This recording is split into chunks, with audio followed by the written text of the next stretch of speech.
배은망덕한 베트남 축구협회는 박항서 감독에게 화살을 돌리며 급기야 결코 넘지 말아야 할 선을 결국 넘어버리고 말았다. 트로시에는 기다렸다는 듯이 박항서 감독이 베트남 축구에 심어놓았던 미래를 완전히 지워버리는 아주 추악한 작업부터 착수하는데, 이런 자를 데리고 오기 위해 박항서의 팔다리를 자르고 배신을 했던 베트남 복귀의 조건으로 내건 카드에 모두가 충격에 휩싸였다. 자, 지금 베트남은 감히 하늘이 내린 난세형 박항서 감독님을 내치고 트루시에 같은 불량식품을 역대 최고 대우로 모셔버리는 작태를 보이고 나서 대표팀이 너무나 당연하게도 완전히 나락으로 가버리고 있는 상황인 것인데, 20년 만에 처음으로 인도네시아에게 찢겨버리는 아름다운 마무리를 지으며 대표팀이 완전히 와해되고 경기력이라는 것 자체가 사라져버린 상황인 것이다. 베트남 팬들은 격분하여 날뛰고 있으며 베트남 공산당 간부도 이를 관전하다 이런 한심하고 초라한 작태를 지켜보고 격노했다는 이야기도 들려오고 있는 것이다. 경기 막판부터 베트남 각종 언론에서 잦은 사임을 압박했으며 당연히 여론은 난리가 나게 되었다. 급기야 한국의 클린스만을 예로 들며 한국도 막대한 위약금을 물고도 클린스만 감독을 경질했다며 베트남도 만약 트로시에가 잦은 사임을 하지 않을 시 강력하게 경질해야 한다는 주장이 나도는 상황이었다.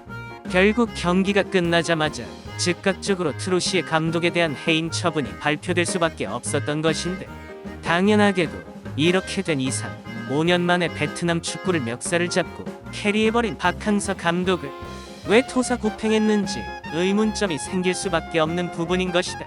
이 때문에 경질 조치에도 불구하고 베트남 사람들의 분노는 가라앉지 않고 있다. 막대한 돈을 들이고도 베트남은 사실상 월드컵, 아시아 2차 예선을 통과하기가 어려운 상태가 되어버렸기 때문이다. 결국 그렇게 열차는 떠나버리고 만 상황인 것인데, 단칼에 거절을 했음에도 불구하고 베트남 축구 팬들 사이에서 베트남 축구의 영원한 영웅인 박항서 전 감독의 복귀를 요구하는 목소리가 계속해서 커지고 있는 상황이다. 그러나 박 감독은 이렇다 할 반응을 내놓고 있지 않은 상황인 것인데, 최근 박 감독은 다시 대표팀을 맡아줄 수 없겠냐는 베트남 기자의 질문을 듣고 내가 따로 해줄 수 있는 것이 없다며 단호하고 날카로운 대응을 했던 것이다. 트루시에가 이끌었던 베트남은 조별리그 2차전에서는 이라크에게 0대1로 패한 것은 물론이고 인도네시아와 2연전에서 모두 패하며 최근 A매치 11경기에서 1승 10패의 초라한 성적표를 가져오면서 박항서 감독이 동남아 최고 반열로 올려놓아 생겼던 동남아시아의 강호로 자리매김한 베트남 축구의 자존심은 그들이 선택한 트루시에가 초고속으로 또 완전히 무너뜨리고 말았다는 평가가 나오는 이유이다. 그리고 박항서 감독이 배신한 자들에게 내민 카드는 너무나도 충격적인 초강수였다. 이는 박항서 감독이 힘겹게 쌓아올린 탑을 트루시에가 완전히 무너뜨렸다는 모든 증거가 나오고 난 이후였다. 그는 감독으로 부임하고서 객관적이고 편견에 치우치지 않으며 냉정하게 장단점을 가늠하여 베트남 축구 혁명을 만들어냈다. 자신들의 체력과 체격이 부족하여 영원히 밑바닥에서 나갈 수 없을 것이라는 선입견을 깨부수고 오히려 더 거친 압박과 몸싸움을 팀 스타일로 정착시키며 돌파구를 마련해 나갔다. 한때 동남아에서조차 동네북 신세였던 누추한 축구를 계속해오던 베트남은 박항서 감독의 참교육 덕분에 제대로 된 선진 축구 스타일을 이식받고 빠른 스피드와 강인한 체력 그리고 거친 몸싸움을 내세우는 축구로 거듭나며 동남아시아 축구계에 엄청난 컬처 쇼크를 선사하게 된다. 그러나 선수 개개인의 패스 정확도와 전술이해도 볼터치 같은 기본기가 거의 존재하지 않았던 수준이었기에 경기 내내 강력한 압박을 받게 되는 강팀과의 경기에서는 속절없이 무너지며 베트남의 필살 스킬인 역습이 제대로 이뤄질 턱이 없었다. 이는 박 감독의 문제라기보단 베트남 축구계가 갖고 있는 뿌리 깊은 문제에서 비롯된 것이기, 오히려 박항서 감독과의 장기적인 계약을 통해 청소년 선수들의 훈련 스타일을 바꾸는 것이 해결책임에도 베트남 축구협회 관계자들은 오히려 박항서 감독이 만들어낸 빛나는 성과가 자신들이 만들어낸 것이라는 말도 안 되는 뽕에 점점 취하게 되고, 취한 사람들의 전형적인 특징인 더 큰 쾌락을 더 빨리 얻기 위한 탐닉으로 모든 것을 망쳐버리는 행동 패턴을 보이고 만다.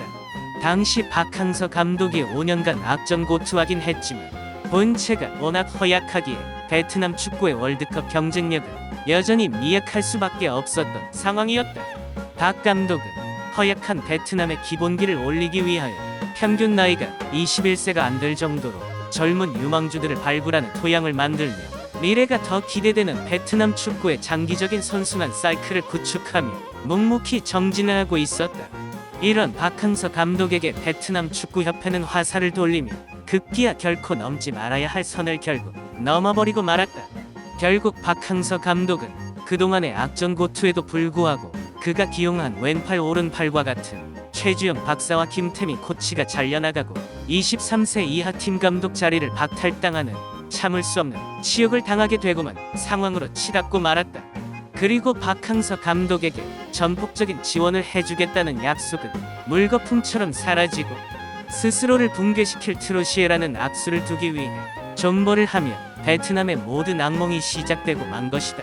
결국 금단의 선을 넘어버린 베트남 축협은 지난 22년 10월 미쓰비시컵을 마지막으로 박항서 감독을 경질하는 최악의 결정을 하고 말았다. 그리고서는 2년 후 10연패를 기록하며 경질될 트로시에 감독에게 지휘봉을 주어버리는 최악의 추악한 결정을 내리고 만다. 트로시에는 기다렸다는 듯이 박항서 감독이 베트남 축구에 심어놓았던 미래를 지워버리는 작업부터 착수하는데 꽝하이를 비롯해서 부반탄과 도흥동 등 박항서 감독이 발굴한 스타들을 모두 제외했고 2022년 미쓰비시컵 준우승의 주축 선수들도 모두 갈려나가는 대참사가 발생하고 말았다. 그러고 나선 뻔뻔하게 전술적 이유라고 핑계를 댔지만 모두가 결과를 알다시피 그가 구사한 전술은 10연패를 위한 전술이었던 것이다. 결국 누가 봐도 베트남 최고의 선수들이 경기에 나서지 못하는 것이 이상하다는 질문이 나올 수밖에 없었던 것인데 트로시에는 끝까지 답을 하지 못하며 사실상 베트남 대표팀의 성적보다 박항서 감독의 업적을 지우는 추악한 작업을 했다는 것을 부인하지 못하게 되었다.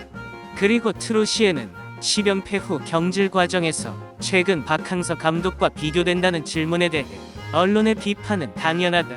10연패를 지켜본 언론과 팬들의 반응을 이해한다는 이야기를 하면서도 베트남 언론은 팬처럼 감정적으로 반응한다.